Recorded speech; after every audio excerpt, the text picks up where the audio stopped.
हम अधिकारियों के प्रतिनिधि नहीं है, हम जनता के प्रतिनिधि है।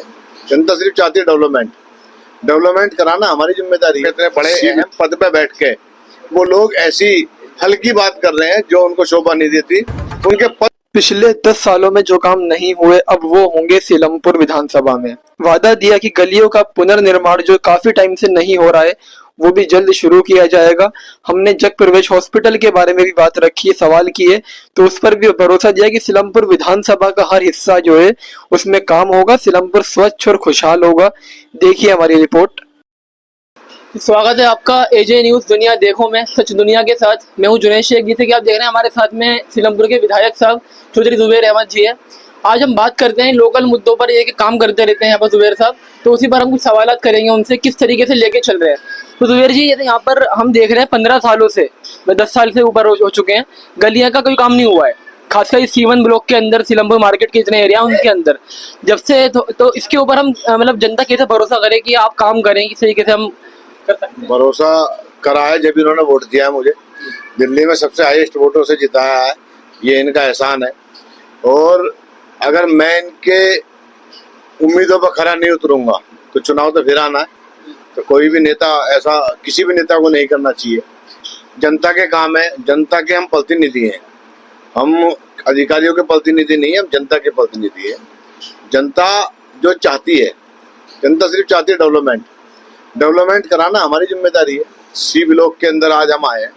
C ब्लॉक को 1-2 दिन के अंदर हम इसका राउंड करके बहुत जल्द पूरे C ब्लॉक का हम वादा कर रहे हैं इनसे कि पूरा C ब्लॉक बहुत जल्द बना के देंगे। जितनी भी गलियां, और 10-12 साल पहले वो बनी थी, चौधरी मतीन साहब जो विधायक थे उस टाइम पे गलियां बनी है, जो यहाँ के लोगों ने मुझे बताया है। अब भी इंशाल्लाह उन्हीं के हाथों से रिबन कटेगा इन गलियों का। उस टाइम पर बनी थी काफी, लेकिन उसके बाद से इतने विधायक आए, उन्होंने कुछ काम नहीं करा, तो उनके बारे में क्या कहना चाहेंगे आप? अब उन्होंने काम नहीं किया तो देख लो, वो है नहीं आज। कल को मैं काम नहीं करूंगा तो मैं भी नहीं होऊंगा। एक चीज और है, थोड़ा सा अलग मुद्दा, कावड़ियों का मुद्दा चला है भी, तो उसमें कांच बिछाए गए थे रोडों पर, तो उस पर काफी बहस छिड़ी थी, तो क्या कहना चाहेंगे उसके बारे में? कांच नहीं बिछाए गए थे। कुछ घटिया मानसिकता के लोगों ने ट्वीट किया कि एक खास समुदाय ने ये कांच डाले हैं कांवड़ियों की राह में।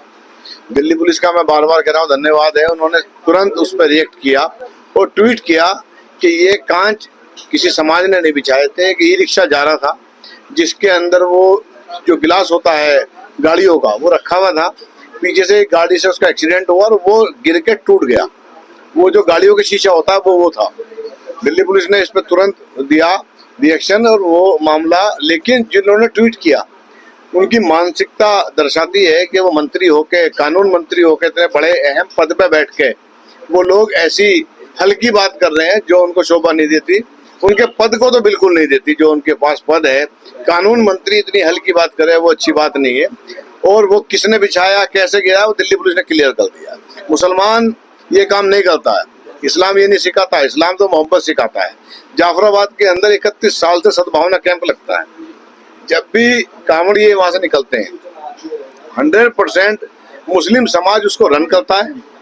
मुस्लिम समाज उस पर जब निकलते हैं तो फूलों की बारिश करता है। उनकी सुरक्षा की, उनके साफ सफाई की, उनको तकलीफ ना हो इसकी जिम्मेदारी मुस्लिम समाज लेता है, वो नहीं लेता है। आप सोचो कि मुस्लिम समाज फूल बरसाने का काम करता है, कांच बिछाने का काम नहीं करता। ये उनकी मानसिकता में बैठा हुआ है कि ये यही करेंगे, और वो इसलिए करते हैं, उनकी राजनीति इसी पे चल रही है। अगर वो ये काम नहीं करेंगे तो उन्हें वोट कौन देगा? हिंदू मुसलमान पे तो वोट मिलता है उन्हें, बाकी काम पे तो वोट मिल नहीं सकता उन लोग। जब तक आम आदमी पार्टी यहाँ पर रही थी तो जग प्रवेश हॉस्पिटल ले लीजिए या कोई भी गवर्नमेंट हॉस्पिटल ले लीजिए आप, वहाँ पर काम होते थे, वहाँ पर लोगों ने काफी इलाज भी कराए काफी। लेकिन आज की डेट में अगर मैं बात करूँ, शास्त्री बाग में जाएंगे अब तो कुछ सुविधा वहाँ पर अवेलेबल नहीं है। तो आप विपक्ष के अंदर है, तो अभी की रणनीति क्या है आपकी कि किस तरीके से लेके चलना है आगे? मेरा सबसे पहला क्वेश्चन दिल्ली विधानसभा के अंदर जो था वो गांधी हरिजन स्कूल को था, एजुकेशन को लेके, और काफी लोगों ने, विधायकों ने मेरा समर्थन किया उस पर। हमने इलेक्शन में 2-3 वादे मेन किए हैं।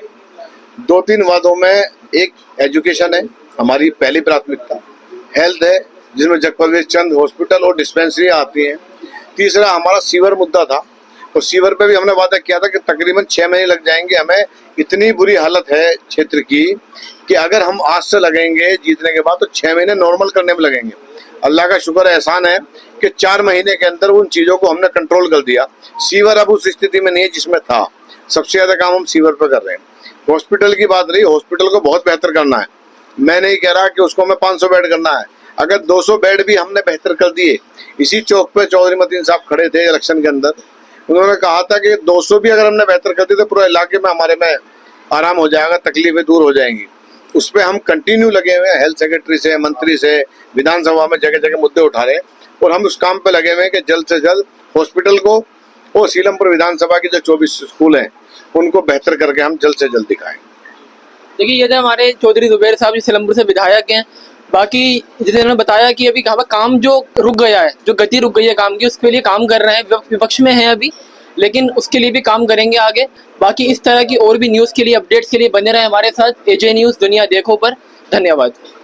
और ऐसे ही अपडेट्स के लिए हमारे चैनल को लाइक करें, कमेंट में ज़रूर बताएं अपनी राय, सब्सक्राइब करना ना भूलें, बेल आइकन दबाएं।